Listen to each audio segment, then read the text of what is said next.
Bonjour madame, bonjour monsieur, bienvenue à notre rendez-vous hebdomadaire dans le domaine des conseils en communication. Aujourd'hui, toujours en prolongeant la discussion sur la confiance en soi, on va parler de comment créer une cohabitation avec l'autre dans le cadre professionnel. L'autre, comme vous le savez très bien, dans un cadre personnel, on l'a déjà vu, c'est la famille, c'est les voisins, c'est le conjoint. Et là, je peux m'adapter à la situation de communication. Mais lorsque vous êtes dans la communication professionnelle, c'est une communication qui est imposée par l'employeur. Le jour où vous passez votre entretien, le jour où vous signez un contrat, c'est le jour où vous vous engagez à avoir un comportement spécial professionnel.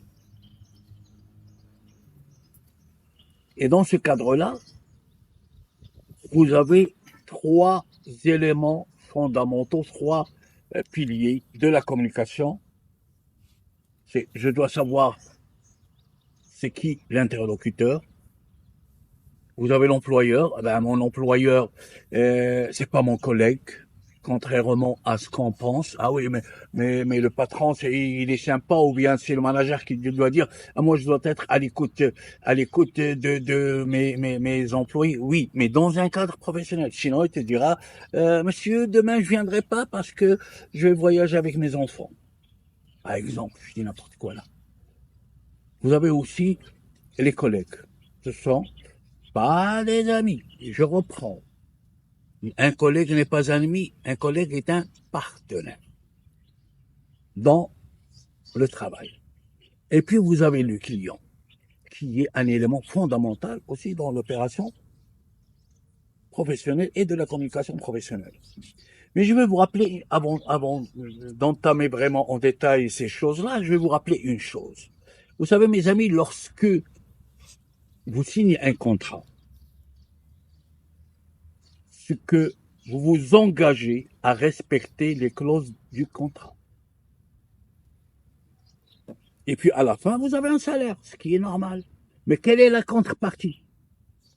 La contrepartie, c'est cette productivité à laquelle s'attend l'employeur. Vous faites 8 heures par jour, par exemple, eh bien ce sont 8 heures par jour de votre vie que vous avez vendues. Oui, vous les avez vendues. Donc c'est un temps qui ne vous appartient pas. Arriver en retard, faire ce que je veux, j'ai pas envie de travailler, je vais aller prendre un café. Là, c'est pas professionnel. Ces 8 heures ne vous appartiennent pas. Vous savez comment on vend un produit, vous vendez un produit à quelqu'un, là, vous avez vendu 8 heures de votre vie à votre employeur, et lui, il exige un comportement professionnel. On est d'accord? Le temps que vous passez dans une entreprise ne vous appartient pas. Il appartient à votre employeur, que vous le vouliez ou non. C'est comme ça. Ben, si vous voulez pas, ben, vous voulez pas. Hein. Ne travaillez pas. On peut pas vouloir le beurre et l'argent du beurre. Non. Soit le beurre, soit l'argent du beurre. Il n'y a pas les deux. Je veux un salaire, je m'engage. Je veux pas m'engager, j'aurai pas de salaire. Et l'opération est ainsi terminée. Donc, avec ce comportement-là, je dois prendre en considération le fait que le collègue n'est pas mon ami et que la relation qui doit me lier à mon collègue n'est pas une relation amicale. Certes, c'est une relation de bienveillance, oui, mais dans un cadre professionnel. Je dois être ouvert, je dois être tout ça, mais dans le cadre professionnel. Lui parler de ma vie, lui parler de mes problèmes avec mes enfants, de mes problèmes avec mon mari, de mes problèmes avec... Non, c'est pas ça. Vous n'êtes pas là pour ça. Vous êtes là pour produire. Vous êtes là pour vous perfectionner.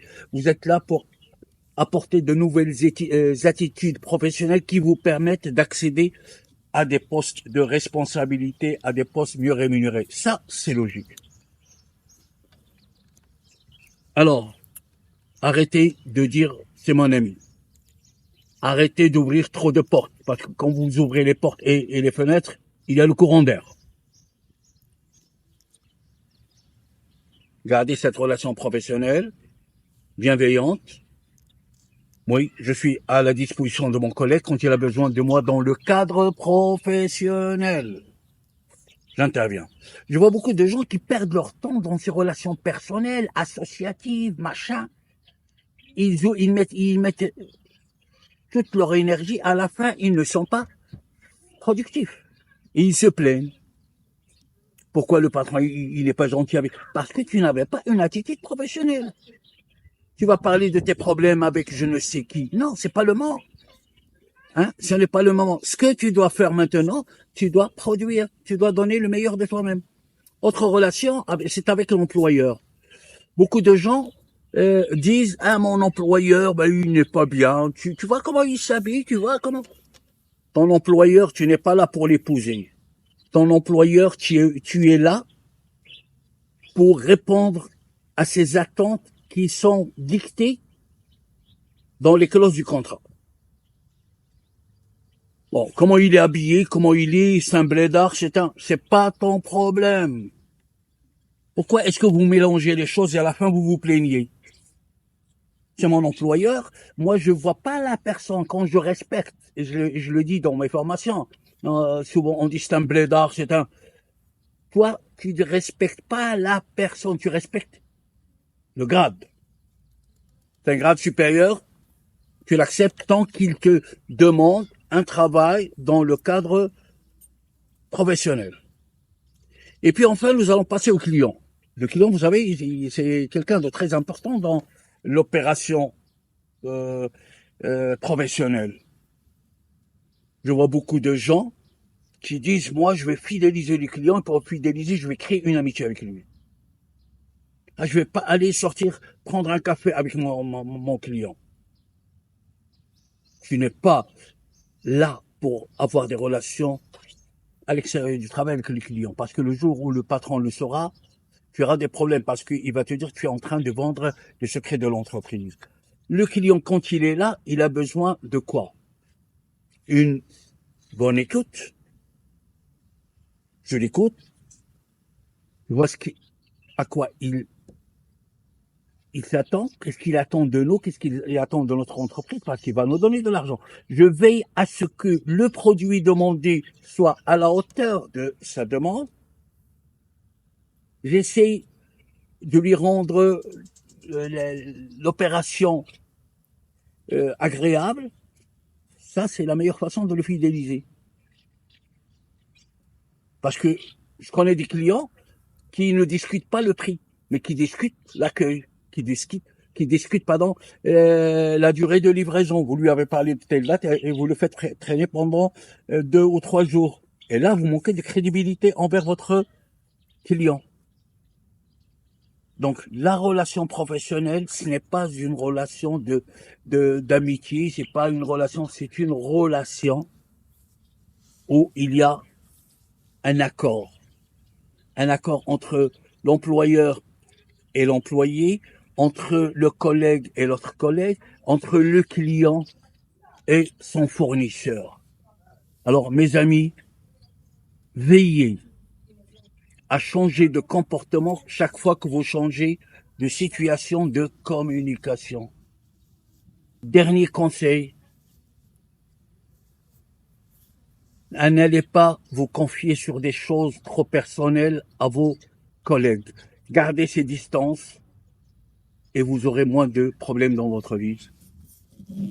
Mes amis, à notre prochain rendez-vous et j'espère que cette vidéo va répondre à vos attentes et va attirer votre attention sur des éléments importants pour vous rendre la vie professionnelle agréable.